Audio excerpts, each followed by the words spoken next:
Good afternoon, everybody, and welcome to the Israel Brief, brought to you by Lay of the Land.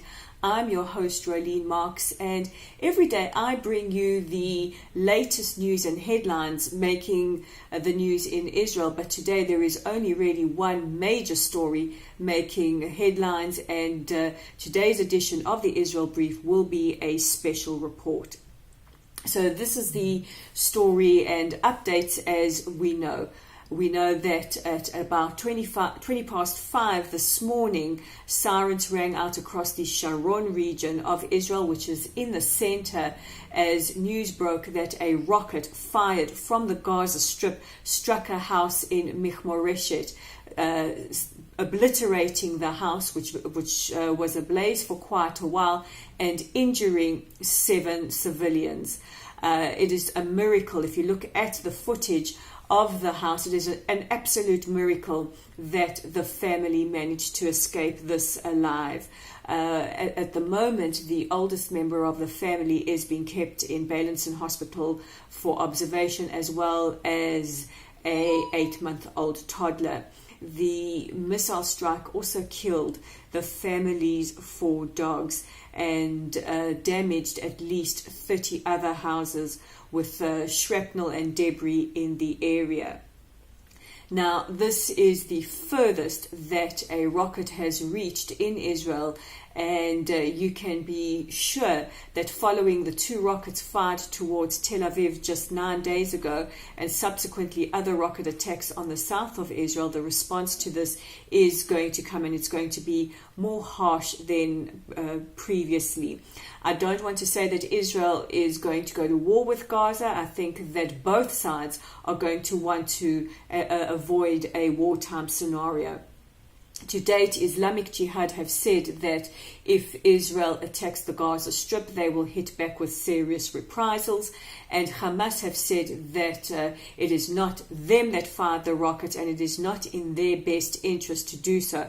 However, both Hamas and Islamic Jihad operatives have abandoned their posts within the Strip in anticipation of reprisals from Israel.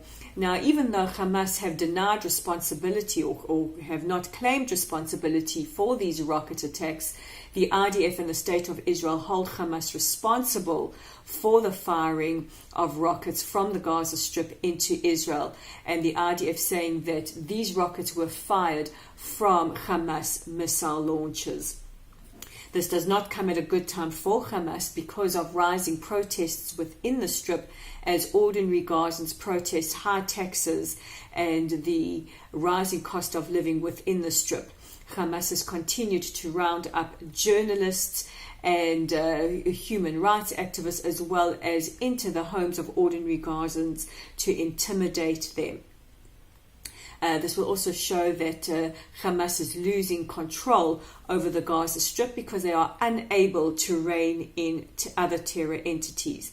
Condemnations have been wide and have come in across the world from Spain, the Czech Republic, who have pledged solidarity with the State of Israel, France, Germany, the United Nations, the European Union, the US Ambassador to Israel, David Friedman, condemning these rocket attacks, as well as the Special Envoy to the Middle East, Jason Greenblatt, also offering up his condemnation.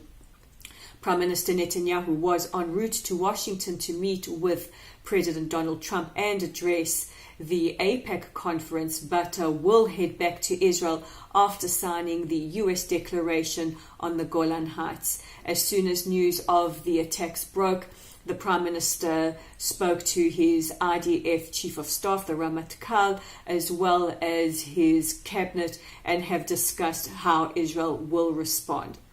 What we also know so far is that the IDF have sent an additional 2 battalions of artillery and armored corps to the Gaza battalion and have called up reservists from the air defense. To date, the IDF has also warned communities within the Gaza Strip that Israel will be retaliating and have closed off major roads and access points from Israel's side to the Gaza Strip. So this is a situation that is escalating, but we are not in a wartime scenario.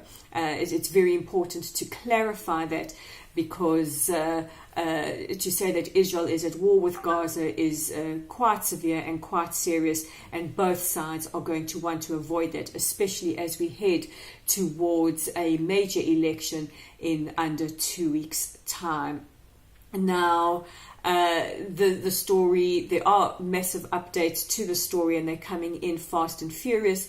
This is what we have so far, and if there are any more major updates, please stay tuned to the Israel Brief as we continue to cover this. A reminder to you that you can check out Lay of the Land online at www.layoftheland.online. Today you can hear voices from the Arab community around the region. You can hear more about the protests and unrest taking place in the Gaza Strip. Also, for updates, don't forget you can join our growing Facebook community at Lotl Site. That's at LOTL Site on Facebook. And for more updates, you can subscribe to the Israel Brief by clicking on the subscribe button below, or on the update icon, which is a little bell. This is the Israel Brief. I'm Rolene Marks, and if there is any more major breaking news with regards to the rocket attack which destroyed a house and injured 7 civilians in Mechmoreshet in Israel earlier today, we will be posting them here.